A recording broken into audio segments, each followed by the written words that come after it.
안녕하세요. 최훈수 박사의 경제 이야기 시간입니다. 이번 시간에는 우리나라가 다른 나라와 교육을 통해서 발생하는 국제 수지에 대해 알아보는 시간을 갖도록 하겠습니다. 우리나라는 특히 국제 거래가 많은 나라인데요. 2008년도에 90%를 넘어섰고요. 현재도 80%를 유지하고 있습니다. 첫 번째 질문입니다. 우리가 국제 거래의 흐름을 어떻게 알 수 있을까요? 바로 국제 수지를 통해 알 수가 있죠. 국제 수지라는 것은 정부가 국제 거래로 발생하는 수입과 지출을 종합한 재무제표라고 이해하시면 됩니다. 보통 종합수지라고 이야기하죠. 수지란 말 그대로 수입과 지출을 뜻하는 말인데요. 국제 거래를 통해서 다른 나라에서 우리나라로 얼마나 많은 돈이 들어왔는지, 반대로 우리나라에서 다른 나라로 얼마나 많은 돈이 나갔는지를 종합적으로 집계한 것입니다. 우리나라에서는 한국은행이 국가 전체의 수입과 지출의 통계, 즉 국제 수지를 집계하는 그런 역할을 맡고 있습니다. 두 번째 질문입니다. 여러분, 국제 수지에는 어떤 국제 거래들이 포함이 될까요? 국제 수지는 두 가지로 나눠지는데요. 하나는 경상 수지와 다른 하나는 자본 수지로 나눠집니다. 쉽게 말해서 경상 수지는 상품과 서비스를 다른 나라와 사고 팔 때 발생하는 거래에 대한 실적을 종합한 것이다 라고 이해하시면 되고요. 자본 수지는 국가 간 투자 실적이라고 이해하시면 됩니다. 그러니까 국제 수지는 크게 경상 수지와 자본 수지로 나눠진다는 것을 알 수 있죠. 우선 경상 수지는 정부와 기업, 금융회사가 상품이나 서비스를 다른 나라와 매매해서 발생한 경영 성적표라고 이해하시면 됩니다.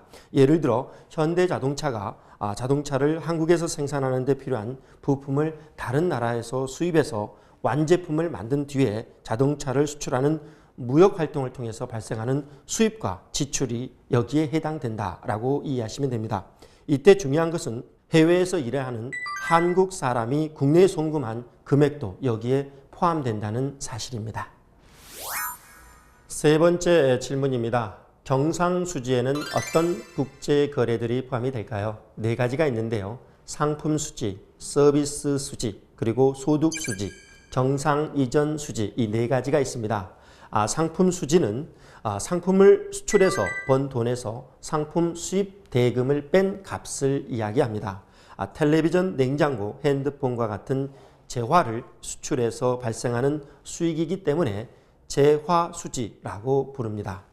그런데 1998년 한국은행이 국제통화기금이 정한 편제를 따르면서 상품수지라는 말이 공식 명칭이 됐습니다. 하지만 이전에는 물건을 수출입해서 발생한 소득이라고 해서 무역수지라고도 불렀습니다. 서비스 수지는 우리나라 국민이 외국과 서비스를 거래해 발생한 수입과 지출의 차액이라고 이해하시면 됩니다. 서비스 수지에는 크게 세 가지로 나눠지는데요. 운수, 해외여행, 기타 서비스입니다.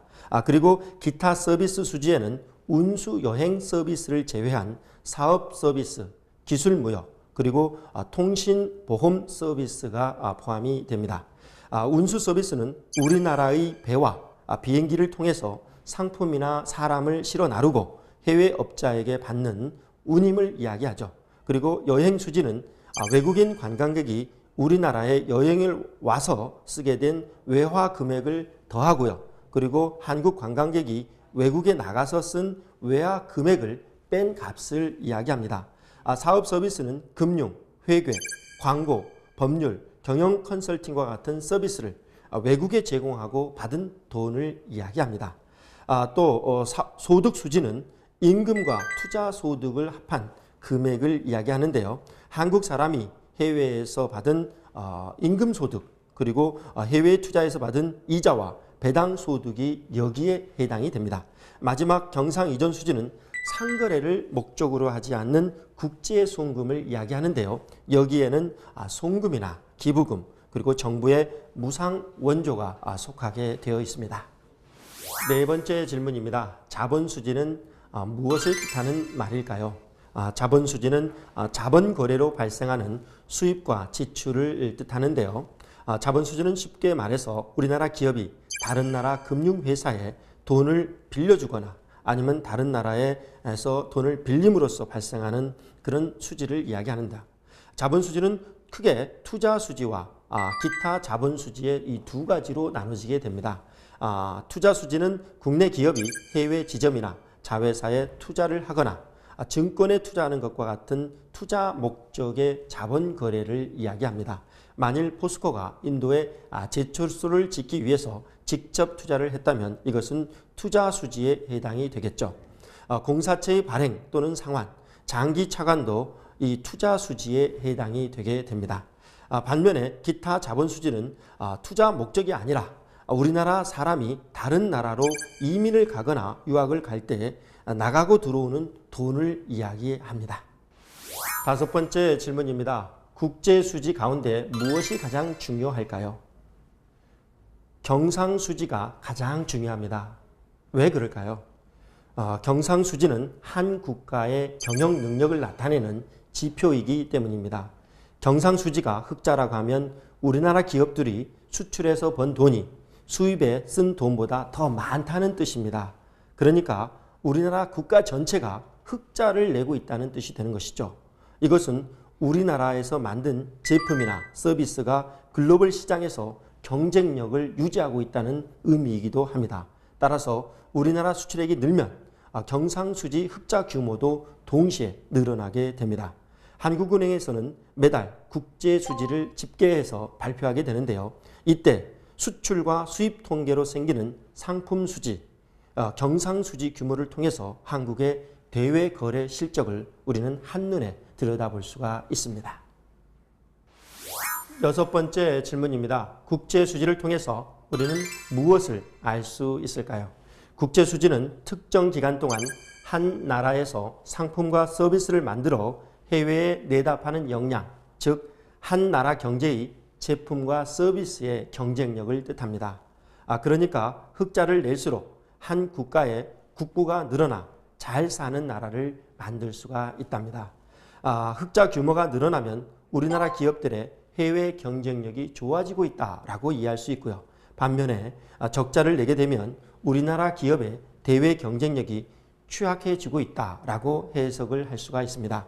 또한 국제수지를 통해서 글로벌 경제 동향을 쉽게 파악할 수가 있습니다. 글로벌 경제 상황이 나빠지면 다른 나라의 수요가 위축이 되어 한국산 제품의 판매가 감소할 수 있기 때문입니다. 국제수지는 기본적으로 한국 제품의 경쟁력이 커다란 영향을 미치지만 우리나라의 돈, 즉 원화값 환율에 영향을 크게 받도록 되어 있습니다. 원화값이 올라가면 우리나라 제품값이 올라서 수출품의 판매에 악영향을 주게 되어 있고요. 원화값이 떨어지면 우리나라 제품값이 떨어져 수출품의 판매에 긍정적인 영향을 주도록 되어 있습니다.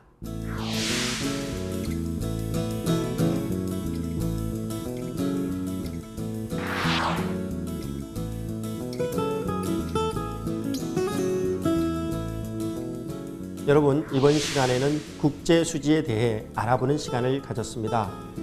국제수지는 우리나라가 국제거래를 통해서 다른 나라에서 얼마나 많은 돈을 벌어들였는지를 나타내는 지표라는 것을 알 수 있었습니다.